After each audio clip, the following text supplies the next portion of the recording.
Good morning. This is Vittorio.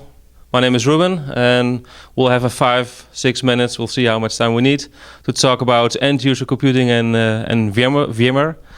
It's an exciting topic. Yesterday we saw you in a keynote, falling on stage, falling in love with Mirage. Yeah. That was fun to see, but it was in essence an interesting story. Did you believe it was real? For 2 seconds. Okay.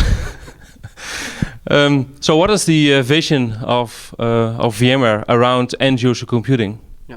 So the vision has been what we talked about since last year, which is basically enabling this mobile enterprise by bringing the legacy Windows forward, because Windows is not going away and we need to modernize it, drive cost out of that equation, and then create an integrated platform to deposit a secure bubble of applications and data on any device.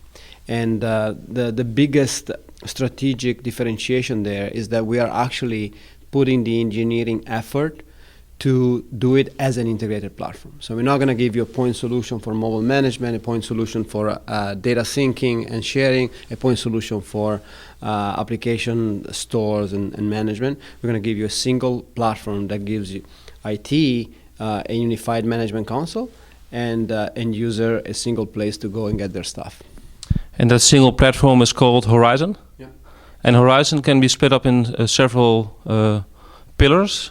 Is that correct? Can you explain a little bit about that? So the way we're building it from a technical perspective is an integrated platform, and people will be able to buy it in different ways. We haven't finalized pricing and packaging, but we understand that people may have a particular a trigger or a business problem around data syncing. So we'll allow people to buy the functionality, but they'll all come with a single management platform. And then eventually, if customers like it, they can adopt more of our solution over time.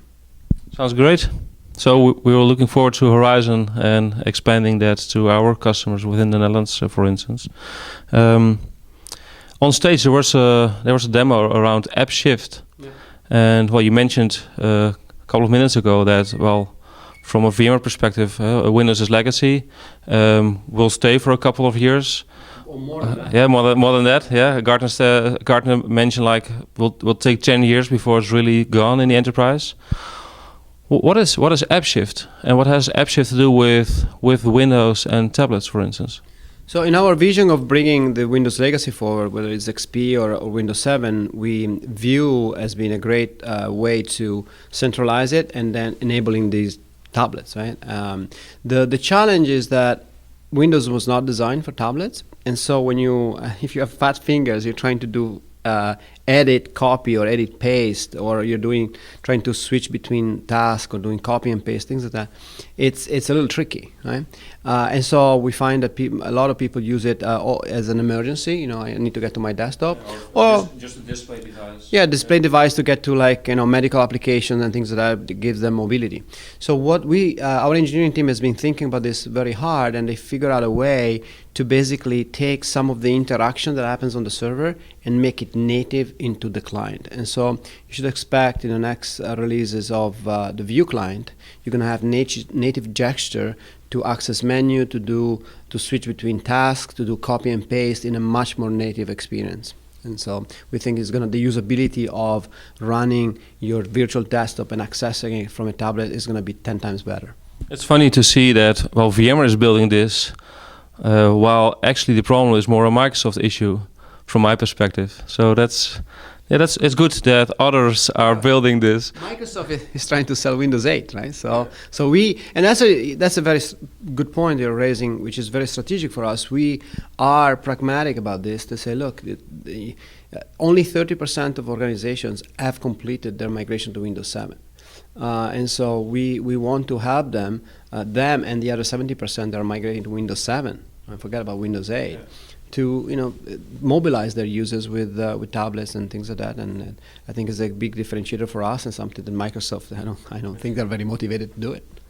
So that updated client, will it be available for iOS only as demoed, or is it just Android and iOS, or these kind of devices? We have one code base for our clients. So once we support one client, eventually makes it on all the platform. Okay. So there's no specific dependency on iOS. I think, in fact, the video yesterday was from a Android device, if I remember correctly. So you had us entertaining demo around different use cases with a few Mirage. Mm-hmm.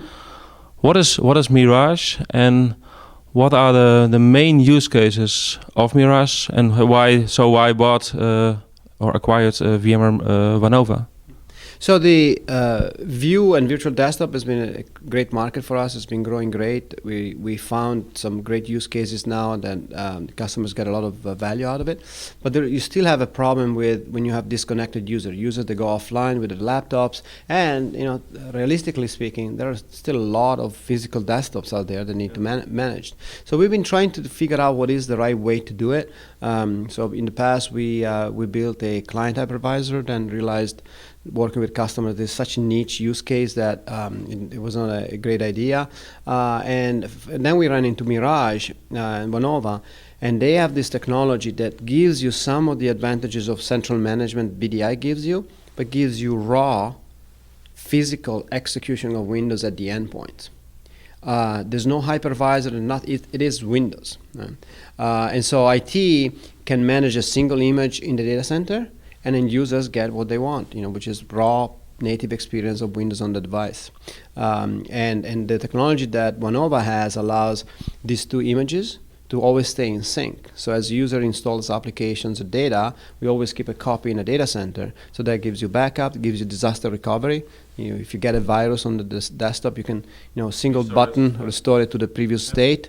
And also they have this great migration tool that we showed yesterday that does migration from Windows XP to Windows 7 in place, preserving user data and personalization. So awesome technology. The other thing is, as part of the solution, you get this highly efficient WAN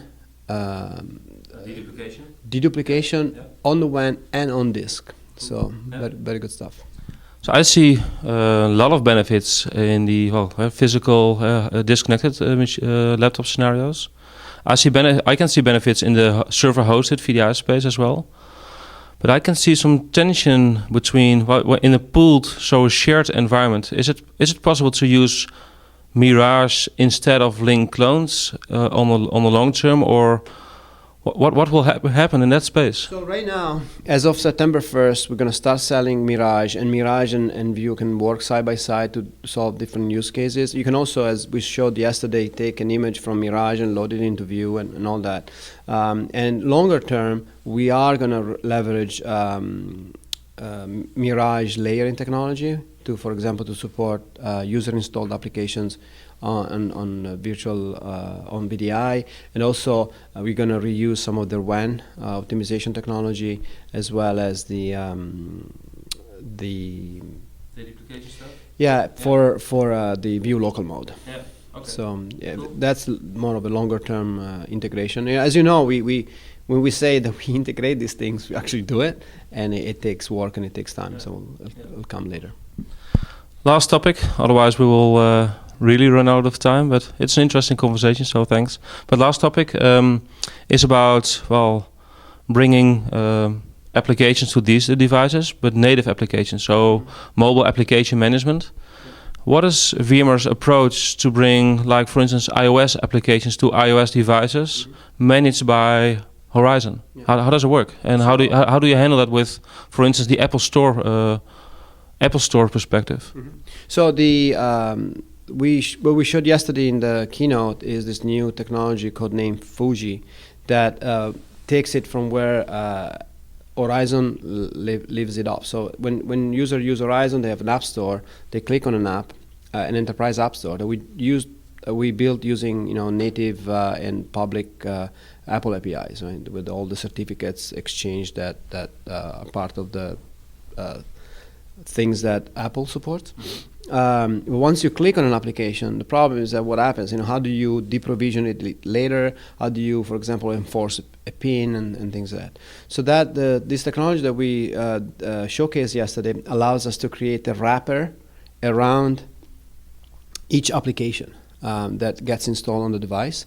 and we manage that so that you can enforce a PIN, you can disable copy and paste, you can deprovision the application later on, you can even disable some of the like print screens and things like that. So that's what that technology shows: the ability to not manage the device necessarily, because I don't think IT wants to do that when they want Apple and they want Apple to deal with the operating system and all that good stuff. But being able to deposit that secure bubble of applications and data, and so that's our strategy. And it's going to be part of the suite, so you're going to get it as part of the everything else that comes. So that will work with all the iOS applications, even like Angry Birds, which I need to buy from the Apple Store, or is that not that easy? So that's a good question for Srinivas. Somebody asked me that question, and I don't know the specific answer. I rather defer to Srinivas than wing it, so I don't want to give you false information or not. Well, it was an interesting area where we both are in, with different directions, and it's cool to meet you and to have some insights around vision, Mirage, different use cases, mobile application management. So thanks for your time. Yeah. And it's always a pleasure. Yeah, thank you very much. Thank you. See you.